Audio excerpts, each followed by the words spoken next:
Welcome back. This time in the shed, I'm going to be designing all the new parts and mounts to do the swap on SolidWorks. I'm going to show you all the new shiny suspension bits I've been buying, and then hopefully we can make it all fit. Let's get into it.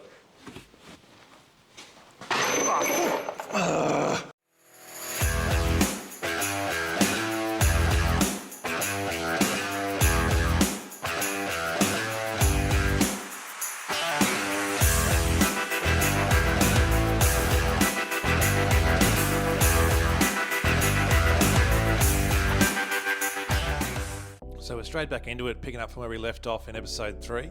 If you haven't watched episode 3, I'll leave a link down in the description for you so you can catch up. So all I'm doing here is taking a heap of measurements off the chassis in relation to the mock-up parts we did back in episode 3. I'm just transferring all those measurements to a hand-drawn sketch that I've got on paper, and then I'll take that drawing and convert it into a SolidWorks part on the computer, so I can send it off for laser cutting and folding. The exhaust had to come out. I'll have to make a custom made exhaust anyway because of the 4-link suspension and the custom fuel tank in the back. Means that an off-the-shelf exhaust system just won't fit. Once I was happy with all the measurements and sketches I'd done in the shed, it was time to get into the office and try and convert the sketches and ideas I'd put down on paper onto the computer into SolidWorks. So this part here is actually an assembly of several parts. It's the cross member that will be getting welded to the chassis in the Colorado. This is the benefit of using SolidWorks. You actually put all the parts together and make sure they all work, and the overall lengths and dimensions are what you had in mind. The next part we're looking at here is the coil tower. There'll be a couple of extra tabs welded on top, but this is essentially what's going to hold the car up. This is made from 350 MPa 6mm steel. There'll be a mirror image of each other as well, obviously, because you can see they're asymmetrical. This part here is the actual tab that will get welded to the shock tower that the top bolt will go through and hold the coil over to the car. Obviously these will be mirror image as well, one left and one right. This is the last part here I'll show you. It's actually the panhard bracket at the chassis end. So it will actually locate the panhard rod on the chassis and will help keep the axle from moving side to side in relation to the vehicle. Once I was happy with all the drawings, I sent them off to get laser cut and folded. And then from there, all I could do was basically go back and undo the work I just spent a lot of time doing. So removing the cross member and the mock-up brackets because they was going to be in the way. Then all I had to do was go through and clean the chassis up. This part wasn't as hard as I thought it would be. It was actually easier just to get the saber saw and the grinder in there and clean everything up. I didn't need to use the plasma cutter for this part at all. Then about a week later, the laser cutting was ready to go and ready to pick up. So I've gone through and double checked it all. There's a couple of little things that needed fixing up, but all in all, it was all pretty good. So the first step with it was to get the cross member assembled, make sure it was nice and straight, and check the overall length, make sure it was going to sit in the right spot on the chassis before I tacked it on. There was a bit of a drama with the way it was folded. The gearbox mounts weren't in the right location, they're on the wrong side of the cross member. I'm not sure if that was my stuff up or theirs, but it was easy enough to fix. Just drilled a couple of new holes. Then from there, go through and mock up or fit up the cross member and double checked all the measurements. Clamped it up in there using some stands and put it all in place, make sure it was right. Double checking measurements from a few different locations to make sure it was as square as possible. Then it was a matter of just tacking on the radius arm brackets.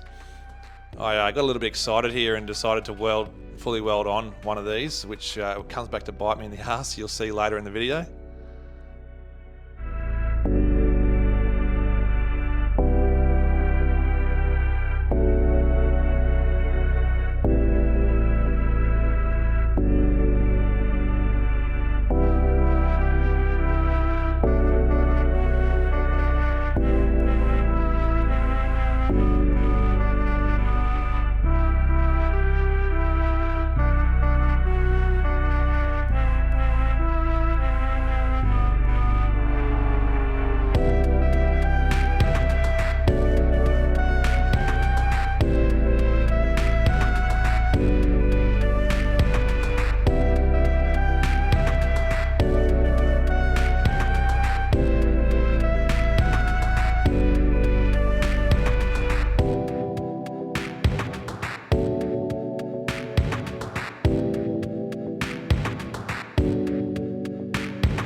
With the cross member in place, I could now fit the radius arms, and that was going to locate the axle for us, which means we could now go through and fit up our coilovers.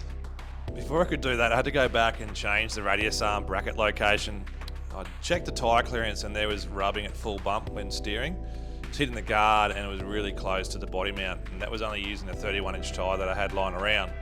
So I decided to move the axle forward 20mm. Unfortunately, I was dumb enough to have fully welded one of the brackets on. It didn't really take too long to clean up, but it was not a fun job lying on the ground, getting covered in sparkles.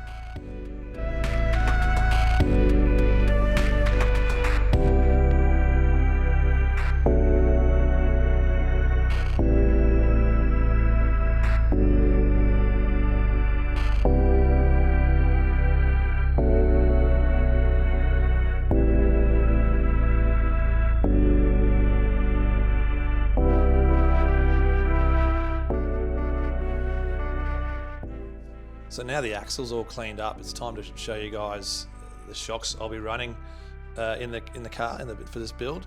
So obviously they're Dobinson MRR coilovers. They're a 10.5-inch stroke, 2.5-inch bore shock. I'll also be running the 2-inch stroke hydraulic bump stops from Dobinson, as well as their steering damper as well. A couple of reasons why I decided to go with Dobinson. First one, which was a real plus for me, was that they're Australian made. I've been led to believe they're Australian made. The price was pretty good. When you compare them to Kings and Fox, they were pretty good price, and compared to a Pro fender, they weren't much dearer. So that was pretty good. They're on the shelf as well. They were ready to go. So they're Dobinson are based in Rockhampton. They're just down the road from me in Mackay. They were there that week, whereas Kings and Fox and that sort of thing, they had a 8 to 12 month lead time. They also have a high speed and a low speed compression adjuster, as well as a rebound adjuster as well, and also a finned reservoir on it as well, which is good for helping keep oil. One other thing to note, you might see that the lower leg on the shaft, where the lower eyelet is mounts to the axle, is quite long. I'm not sure why they do that from the factory, but they do have a 20mm shorter option, which I got supplied. I bought off them, so I had to change that myself. But it's a bit of a snag, because I'm going to be tight on room in this wheel well as it is, I think, so I couldn't afford any extra length. You'll notice here that I haven't got a proper pair of soft jaws. I've actually just used a bit of 100mm pine with a 22mm hole drilled through it with a spade bit to suit the shaft, a 22mm shaft, and then use the sliding compound saw. You could use a circular saw if you were careful, and cut it right down the middle and clamped into the vise that way. You still have to do it really tight to stop it from spinning, because it's the eyelet is put on with Loctite, so it wasn't coming off easily. But yeah, good little trick if you found yourself in the same position.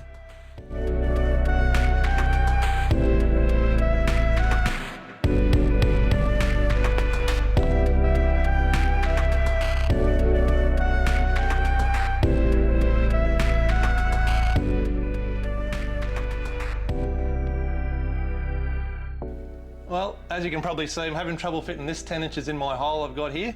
So I'm not sure what's happened here, but all the research I did said that a 10-inch shock should fit inside the guard of a Colorado. So the only thing that I can really put it down to is that people are probably using a 2.0-inch bore shock, so 2-inch shock instead of a 2.5. This is a 2.5-inch shock, which is 2.5 is a better, more oil, better cooling capacity, all that sort of stuff. So the bigger the bore shock, the better, really. So I don't want to go down to a 2.0, even though it's probably sufficient for what I'm doing. But I've got these, so I'm going to have to make them fit, which means cutting into the guard. I don't really want to do that, but I haven't got much choice at this stage. So we're going to make them fit. We'll have to move or modify the mount on the ECU on this side, probably move the power steering reservoir on the other, and make it all work.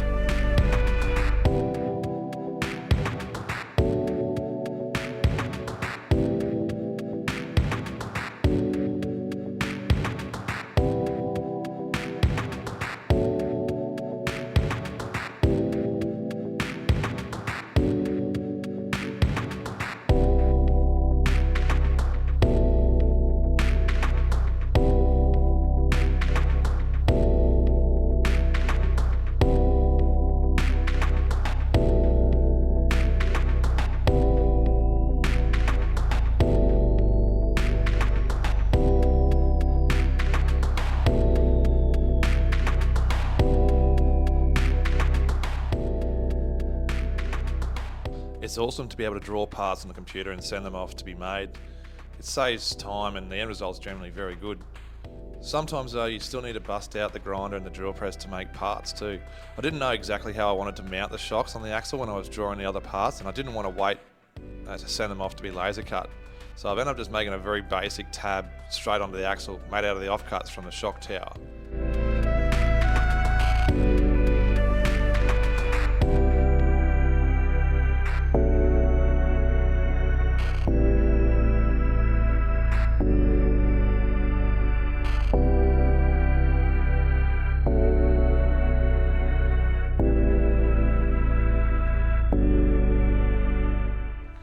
Time for another cost breakdown for this episode.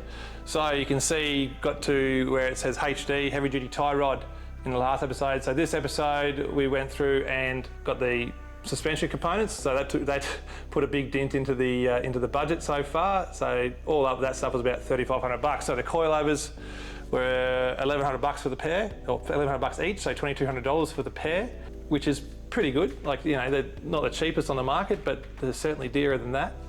The bump stops and cans, they were $680 for the pair, so they're just the threaded bung as you would have seen. And the steering dampener, probably one of the flashiest steering dampers I've ever seen, that's $425 for one of those. So you could certainly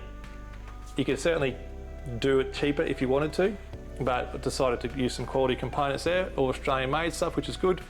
The laser cutting so far is about $700, so that's the shock towers, the random brackets there, the cross member, all the pressing, so pretty reasonable. You know, I couldn't buy the steel and hand fabricate that really for that price, and then also, you know, take into account the time it would take to fabricate all that, and it would look a lot worse. So worth doing.